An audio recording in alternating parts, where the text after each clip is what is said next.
starting with Brendan on the end. Brendan Casey with Casey Fence and Deck, a 13-time national award-winning deck specialist with over 40 years of professional experience. He and his wife, Diana, started their business 25 years ago and immediately gained a reputation for high quality and a unique approach when it comes to delivering exceptional value for your outdoor living investment. This is professionally written by our editor, Sarah Gray. So there she is, deck specialist editor. Well, they sound really good. So John Lee, founder and CEO of DeckSouth. John works closely with his team to design and build beautiful backyard decks for their clients. They specialize in outdoor living, from spacious decks, porches, patios, to luxurious pools and spas and kitchens. They've designed and built more than 2,000 backyard projects since 1998. Next panelist, Andy Henley. Hen-House Decks, created by Andy Henley, is based out of Hartville, Ohio. Andy created Hen-House Decks with a vision to deliver unique designs that set his decks apart from the competition. Best known for the guitar deck, Andy and his team have made an impact in the decking industry by setting the bar high with thinking outside the box. He says it's not just a deck, it's a hen-house deck. And Mike Mitchell of Mitchell Construction from Illinois. They have won various awards, including Trek's most recent Stellar Service Award. A proud NADRA ambassador, Mike believes in advancing the industry for all involved. When not designing and building decks, Mike can be found co-writing the Deck Specialist Tools and Technology column, volunteering, running around the softball, gymnastics, cheer with his wife and two daughters, and he helped make all these fancy shirts we're wearing. You'll find Mike on social media and handle at Mitcon Decks. That's correct, handle at Mitcon Decks. There you go. All right, so we're going to focus today. We have two sessions. We have today's session, and then we'll be back tomorrow morning. So the topic of today's session is how to build an award-winning business. Tomorrow we're going to talk about how to build the decks themselves. So thank you for being here, and we will take questions at the end of the session. So if you could think on what you might want to ask, we'll get back around to you guys towards the end. We'll leave some time for it. So let's get going. All right, what's a key ingredient to building a successful decking business in this industry? Brendan, you're on the end. I'm going to start with you. Oh, wow. Okay. Hard work. Hard work. To me, hard work and having a passion for what you do has been the biggest key. 25 years of doing this. Never has a day gone by that you didn't have to put in the extra effort and do more than your competitors. But if you don't have the passion for it, it won't show through in your finished product. And I think those are two of the most important things that we do. Yeah, thanks, John. Yep. Read that question. What is the key ingredient to building a successful decking business in this industry? I think we could be here for hours for that one, right? But team. I think the right team, whether it's 2 or 22, needs to be the right team. The vision needs to be there. I'm big on that, right? Setting the vision, getting everybody to buy in it, row all in the same direction. Like, even if you make mistakes, you're going in the same direction. You can course correct. But I think it starts with the team. Andy, how about for you? Yeah, I'm gonna ripple off of what John said about team, but not just my carpenters and sales and stuff like that, but also like the team as far as like my lumberyards go. Having a good relationship with my lumberyard, so they know they can give me updates on if materials increasing, and they know that if there's a certain job that's important that I need to get out there right away, they get it there. It just keeps the stress away. The other thing would be making relationships with manufacturers. Manufacturers have tons of tools to help you in marketing, and they're willing to help you. You just got to develop those relationships with those manufacturers and establish a good network around you. And I think that's a key thing for somebody starting out and wants to increase their business. I see a lot of the manufacturers in the back point with themselves, so I think you'll get some agreement on that one. All right, now how about yourself? What is the key ingredient to building a successful decking business in the industry? I would say communication, and that would be everywhere, starting from communicating with the customer, communicating with your team, with your accountant, with your lawyer, and just being open and having those conversations, hard conversations, easy conversations, but just being transparent and communicating. All right, the next question, and we've got a request, keep the mic up by your mouth so we can all hear y'all. Brendan, you're pretty loud, so I don't think that's going to be an issue. You were booming to start. So, all right, how do you grow demand for your company and increase the size of projects? I think growing demand for your company starts by just, once you do beautiful work, you got to take a lot of pictures. You got to do the drone shots, the different styled shots, and have the right photography work to show clients what you can do.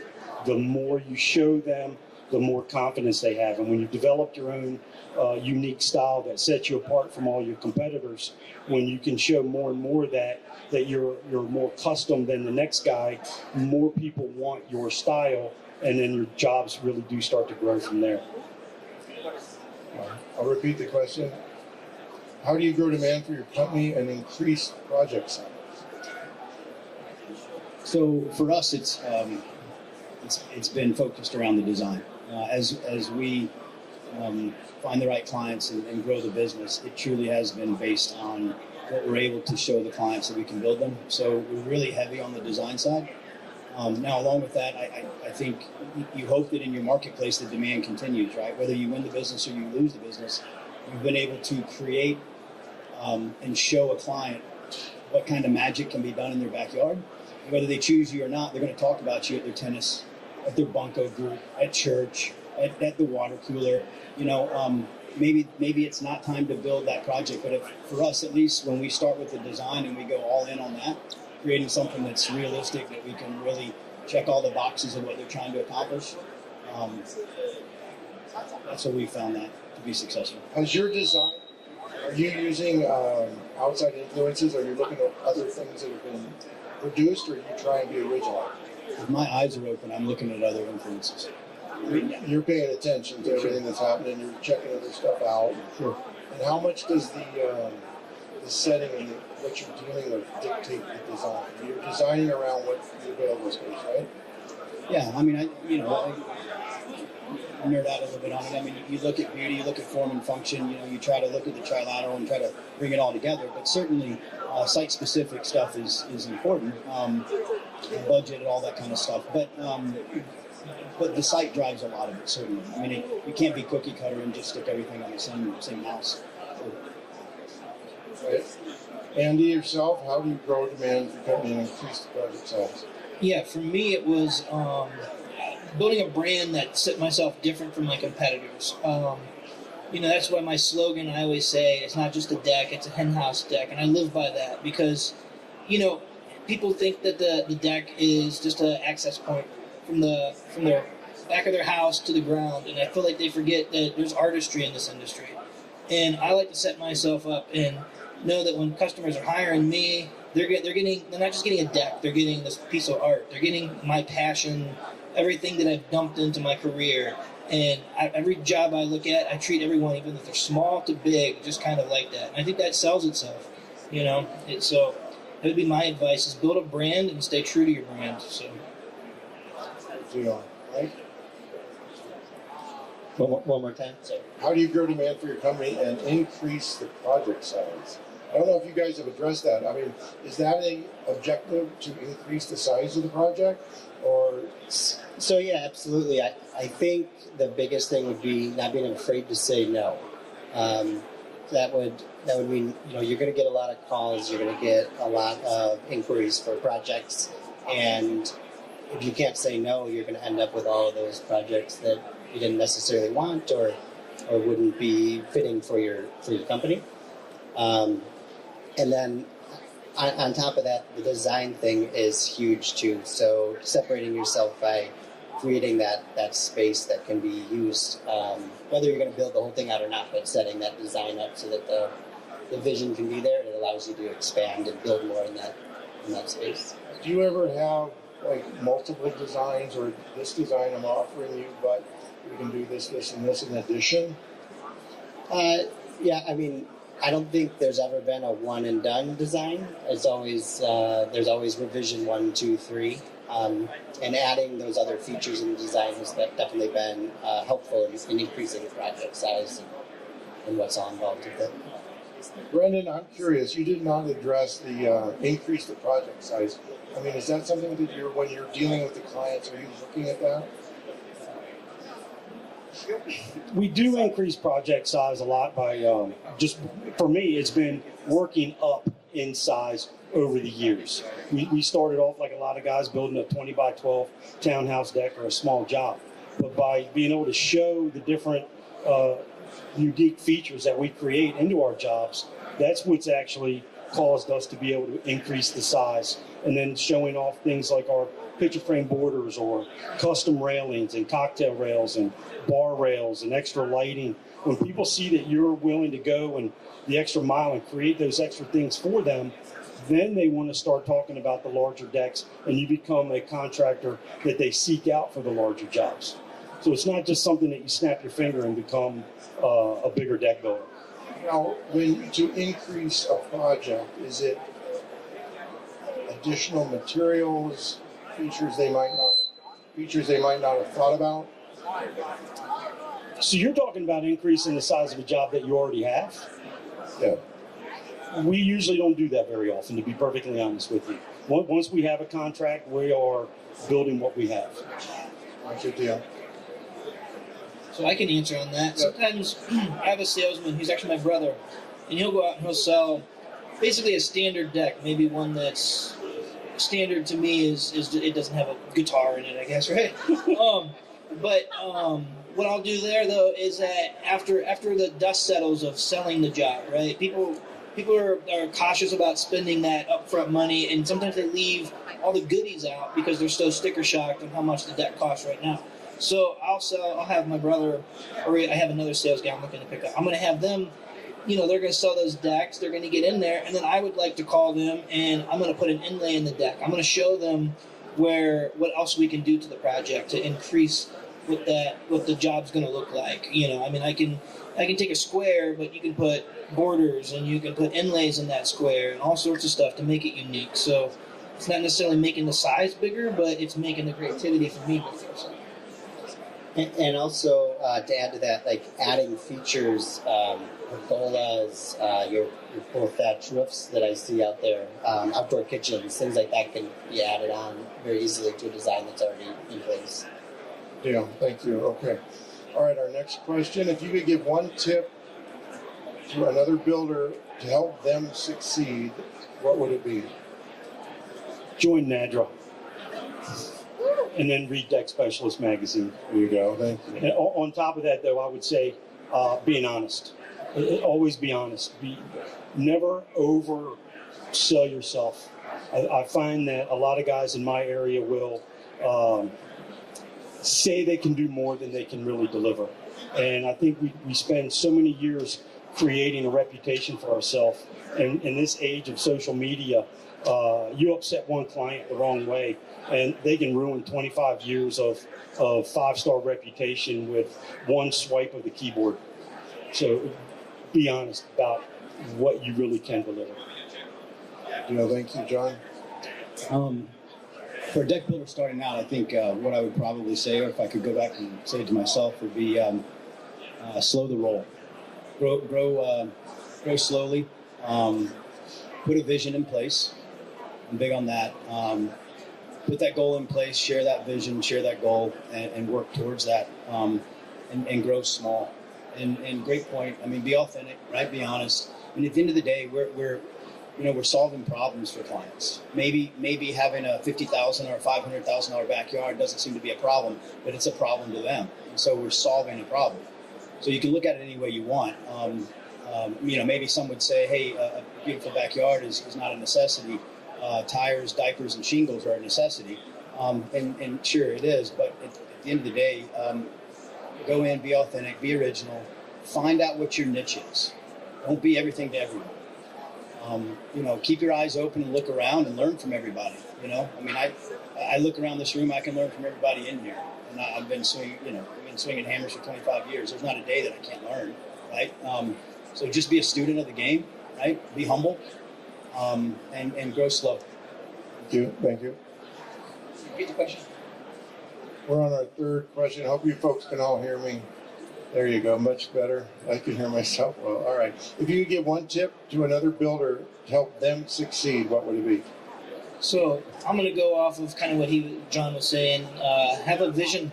Come up with a vision, something that you find is going to be a passion in that vision, and roll with it. And a little word that some of us around here know is trust, that we've been following, is trust the process. Whatever you're doing, trust that and follow it, and keep following your peers and guys that you see that are successful. It's kind of what I did. Starting out, I started looking up to a lot of these guys. John was one of them. Brendan was another one. And watching them and seeing how they're doing. And if I got in a problem, I can reach out to any one of these guys, and they help me out through it. It's just been so helpful building my own business, which has helped me, prove my vision in my own company. So, Thank you. Mike? I would say asking for help has been my the biggest thing that's helped me, is actually like reaching out, talking to people, coming to things like this, and talking to guys like Mike back there. Reach out, ask for the help, and learn from everybody. And really that goes back and forth. Like I go every time I can go out and learn something myself, I do. But I'm always there to ask. And maybe that's not a great to answer that question exactly. Where my mind was really going was knowing your numbers. So kind of two answers to that question, but knowing your numbers is a huge thing for me, of knowing your marketing numbers, knowing your project cost numbers, and then having data to show where you're going, where you can go, and I think that would be the better advice than. Don't go upside down, is what you're saying. Keep an eye on it. Now, when you ask, you said reach out. Who are you reaching out to? Who are you talking to? Industry peers mostly. These are great events to see these people, but you can also find them on the internet, on Facebook groups or on Instagram, and you can have real conversations and pick each other's brains. And Nadra, like mentioned before, that's been a huge help for my career. Just brought me to new levels that I never thought. How many of you guys here were in business prior to Nadra being around? How much? Okay, so how much has the networking and the camaraderie with Nadra helped? Oh, Nadra put me on the map. I mean, really did. Entering in contest and winning a Nadra award, it more than doubled the following year what we sold in work. Just being able to show our clients that we were a national award winner. We were the absolute best deck builder in the country at a specific project, at a specific price point, material, whatever it is. We were the best, and just like all these guys and a lot of these guys. When you put that on all of your social media and your advertising, your website and everything else, clients see that. They want to be with a winner. People want to hire a winning company. They want to be affiliated with a winner. So the minute you put yourself out there on the line and win a Nadra award, it really does, to me at least. I can't say everybody else. I can't make a false promise and say winning Nadra is going to make you money. But for me, it sure as heck did. So has Pops been a net positive or a negative? Absolutely a It's positive. a positive. All right, Mr. Potter, good deal. They're like part of my company now. I mean, I really feel like Nadra is part of my business. So You made it that way. Yeah. You integrated it. Good deal. Mike, you're going to say something. I was just going to add to that and just say, just being around these award winners is a huge confidence boost in myself too. Just hearing those conversations and being part of that experience and everything has really boosted my confidence, I guess. I've got an add-on question. Construction business is tough. It goes through lots of challenges. John, you talked about building a good team, which means you've had to cycle through people, and that's challenging. So you have the business operation, and then you have the art part, the design, and then the construction. You all are successful. Part of your success has come through passion, because you're passionate about it. It means something to you. You guys are business owners. You take pride in your work. Is there anything that drove you when things were difficult to retain the passion and keep going? Well, I did this work to put myself through college. So I started out as a history major and thought, what am I going to do with that when I get out of school? I'm not going to teach history. But the owner of the company that I was doing this for was a very successful businessman. And then he came to me and said, why don't you consider a future in this? You have an aptitude for it. You have a business mind. At 18 years old, you were a crew leader. At 19, you were already a sub. So I always, if things get tough, I kind of think back about the motivation that was given to me by other people, my family, my wife, who believed in me at times when I didn't believe in myself. That you always think that you're as good as you want to be, but maybe you're not. But the people around you that believe in you can really boost you up and make you do better and persevere through those long days, or that freezing cold morning you didn't really want to go out, or it's raining and you don't want to be out on the job site, but you kind of know that it's a bigger picture than just that one day. And I think that keeps the passion. Your vision was long term. Yes. You started young. Very long term. Very long term. John, is there anything that got you through the challenges to keep the passion going? Yeah, I mean, first 15 years in business, there was no social media, right? And so to touch base on that NADRA thing, I'm still confused why anyone that builds decks isn't a member of NADRA. I mean, there's associations in every industry. NADRA is our association. So what's the term? Rising tide raises all ships, or whatever. I mean, the one-off conversations at NADRA events, has always been inspiring. So I wanted to touch base on that. But as far as pushing through tough times, I mean, I'm an old man. I saw Y2K. I saw, people don't even remember that one. The first recession. That whatever. You go back and. I mean, look. I started the company always saying that I had a boss. Even though that boss didn't exist, I always treated my job day in and day out like there was a boss that could fire me at any day. So if that alarm doesn't go off and that boots don't go on at 5 a.m. and I'm hitting the ground going, then I'm not able to build something that hopefully later on I can put some much more talented people than myself around me. And so that's kind of was the goal. So there was practically, I mean, it was, there were times it's just about paying bills, right? I mean, let's be honest about it. You go through the tough times and you just got to get it done. And then there's a day you look up and you go, wow, we did something kind of cool. And then you're reminded by it because somebody says, hey, that was cool. And you're like, really? Oh yeah. Because you get stuck in the weeds just going and going and going. And then you kind of step back and go, So yeah, it's all wrapped in together there. But yeah. Good deal. Thank you. Andy, thoughts?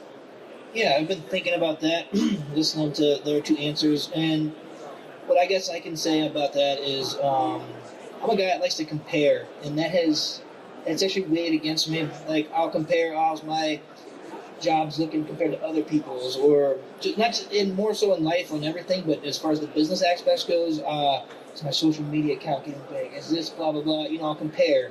And someone told me a quote about a year ago that was, comparison is a theft of joy. And that really hit me. And I thought, you know what, I'm going to stop comparing. I'm just going to be me. I'm just going to be, and go back to what I said in my other things, is follow my vision and just trust what I'm doing. And that's the best version I can be of myself. And I think that shows in my company now. So. Thank you, Mike. So my dad started our company in 1978, and so I have this big thing to live up to. So I always have that in the back of my head when things get tough. It's not just about me, but I've also created a space for other people to evolve, and to not let them down is a big drive to me. And I'm also a really sore loser and hate to lose, so that drives me when things get tough. I like to find a new way to do it, differentiate, try something new, because there's always a way to come out. Well, competitive, not a sore loser, or do you like to win? I think I like to win, but But yeah. Good deal. All right. Our next question, what sets an award-winning deck builders apart from others? So you guys have all been, you are successful in what you're doing.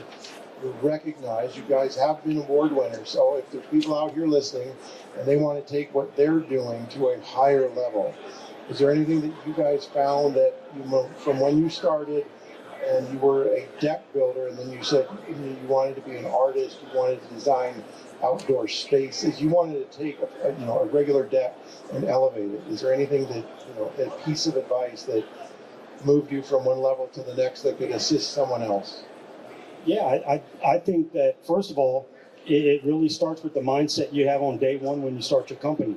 Do you want to be a production builder or do you want to be a custom builder?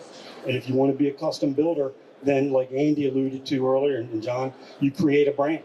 And you create a brand of excellence, because not everybody in your area is going to be willing to put forth the effort that it's going to take to be that excellence. Or you do stuff that's unique, like Daniel right here, who creates these phenomenal walls that just blow everybody's minds away with his fiber optic lighting and stuff. There's nobody around him doing that. So he's got that niche. We each one of us in our own area have our own niche, our brand, our style that we've created for ourselves and for our businesses that really set us apart from everybody else. And when you're the one doing it and you're doing it every day, or whatever it is, whether it's your framing or it's your decking or your board patterns or your picture frame borders, your inlays, we're not all going to build a guitar deck. But you do create these things for yourself that become your standard, that is harder for any of your competitors to emulate because you are doing it on a daily basis. So when clients are looking at social media and looking at pictures and things like that, and they see that you're the one doing it, they want you to do it. And that, I think that really is the first step in creating the award winner type deck mentality. And then obviously being around guys like these guys, following them and seeing what they do and really stealing ideas whenever you can find it is the next step. Good deal. Thank you. John? Yeah, so you said, is there a difference? I'll read it correctly. What sets an award-winning deck builder's business apart from one another? And is there anything that when you started out, you said, I want to get up to a higher level? Yeah, so I don't know if my answer will be popular here, but my answer would be no. What I mean by that is, we are blessed, honored, and thankful to win any design that we've won, but it hasn't changed a day of our lives in terms of the way we go about things. I haven't changed a single thing that I've done since the day that we were honored by others to say, hey, that's a nice project. Completely thankful and completely honored. And it has helped business from a marketing side, no doubt about it. But there's plenty of amazing builders that haven't won awards.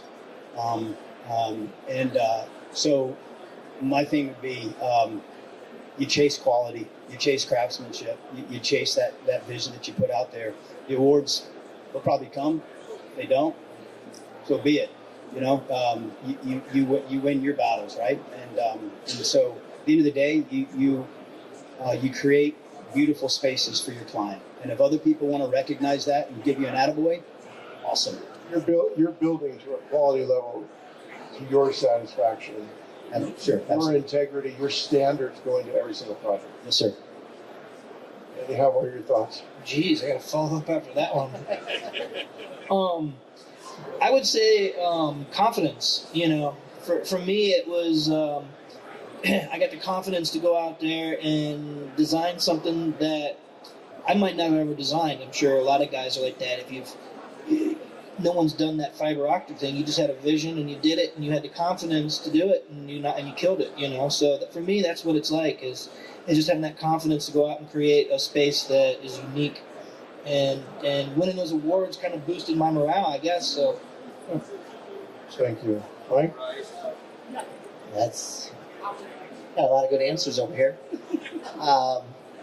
So I guess I'll just start with our process. We design a space to be useful for everything to flow from one area to the next, and then to also have a level of appearance that is fitting to the house, to the landscape, things like that.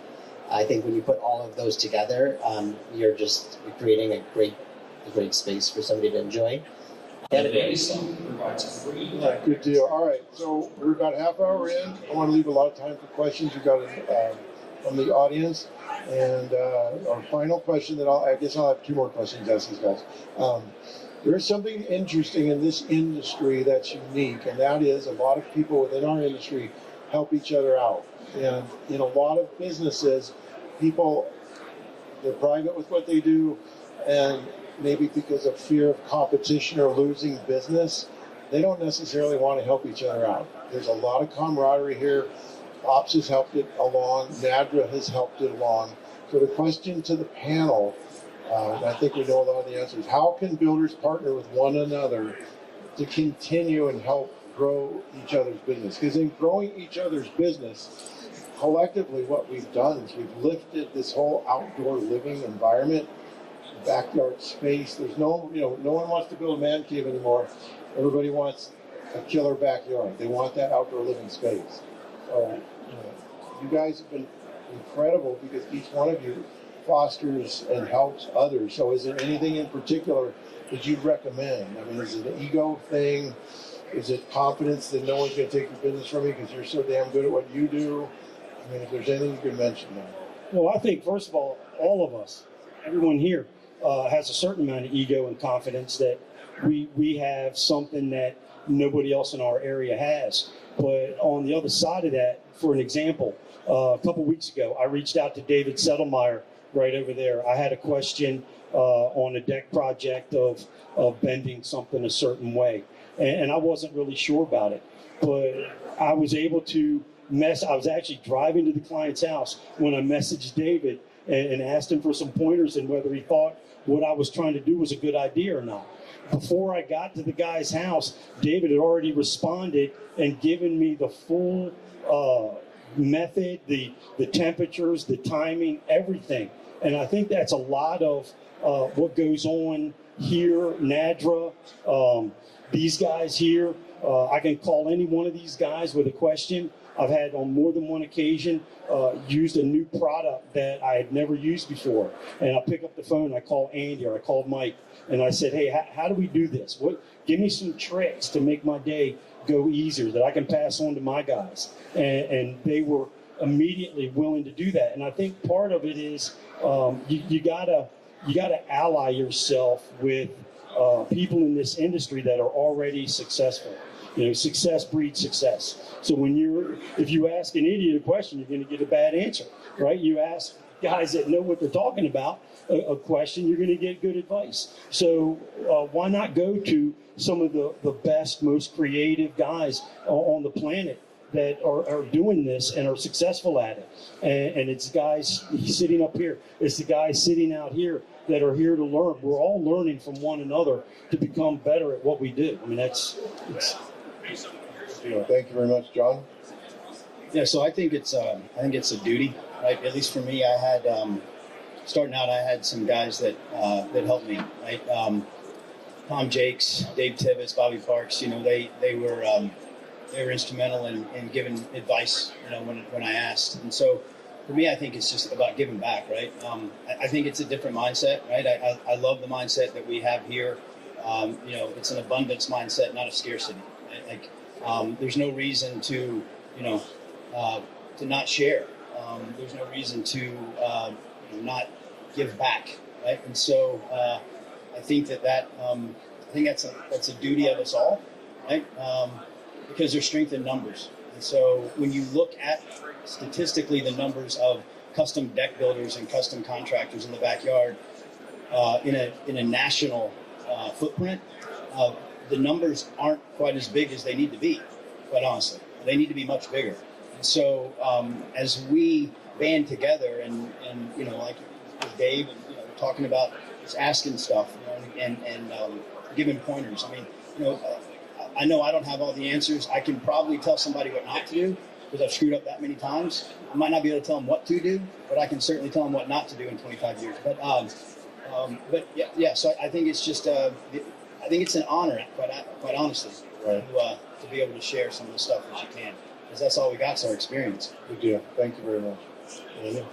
Yeah, we're actually missing a person on the panel, Clint Webb. He couldn't make it, but the reason I bring that up is Clint runs a page on Facebook. Most people should have heard of it because it's got a ton of people on there, but it's Deck Building 101, and I think this is a good thing to talk about because actually Mike and myself are moderators, so we see everything come through, we approve it, and we try to comment. We try to be positive. Everything that people post. Just because someone builds a 12 by 12 wood deck, I mean, it's great. I like it. Thumbs up, or great job, guy. Encouragement, And I've had people reach out and say that they appreciated me reaching out, telling them that they've reached out with questions. I know they've asked Mike questions. They've asked me. Brendan's helped guys start businesses through just that page. So that page is so powerful for everybody. I mean, it's having the guys that are kind of already there that had the OGs helping them through. Well, now we're becoming the OGs for the next generation coming up. And I think that that's a powerful tool to help keep this industry strong and make it even bigger than what it is. So. Good deal. Thank you. Let me just repeat that one more time. It takes a while to get down here. How can builders partner with one another to help grow their businesses? Okay. Going back to my dad starting the company, so in his era, like, there was no communication of how to build stuff with fear that everybody around you was going to steal your ideas and build your way and take your dollars out of your pocket. I've got completely the opposite mindset because I love to learn, so I try to gather all the information I can from everybody. So I like to as much as I can, I like to give that back. And even in a local community, that seems to just elevate all of the builders. Everybody's building better. It creates it elevates even the building in your own town, because those guys are going to then set themselves apart from the people who shouldn't maybe necessarily be building. And I think the outdoor living space has a lot of people coming into it that would benefit highly from all of that. So, Good deal. All right. Now I've got another question, a bonus question. The importance of continually learning. So you guys all have a lot of experience. You've done this a lot. So how often are you how do you put your time into continuing learning new things, and the manufacturers of materials that are changing what can be done? How are they helping you guys as well? All right, well, that's kind of an easy one, really, for me, because one, I was slow to get on social media, first of all, but now I use it as a tool for my company.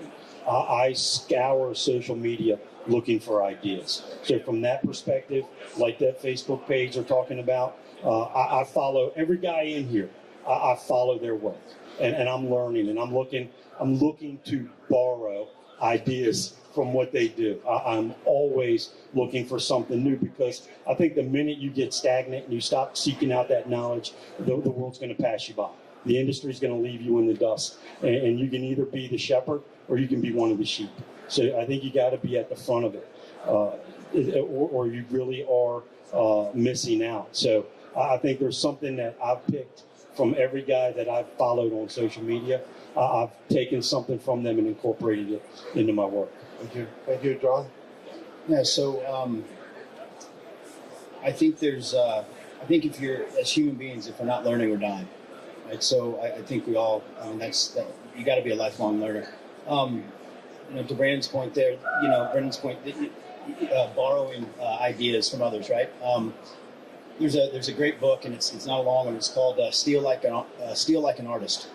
And the guy goes in talking about the fact that there's nothing new under the sun anymore. Everything's been done, right? So when there's an artist painting and another artist sees that painting, and he goes in and creates another painting, or she goes and creates another painting based on that, she or he is stealing a theme, but it's their interpretation of that, right? So if Mike goes and builds a guitar deck based on the fact that Andy built a guitar deck, that thing's going to look different. But Andy inspired it, right? So there's nothing new under the sun. It's all been done. It's all been said. It's all been created. And if we think it hadn't, we're kidding ourselves. So it's just a new take on what's been done.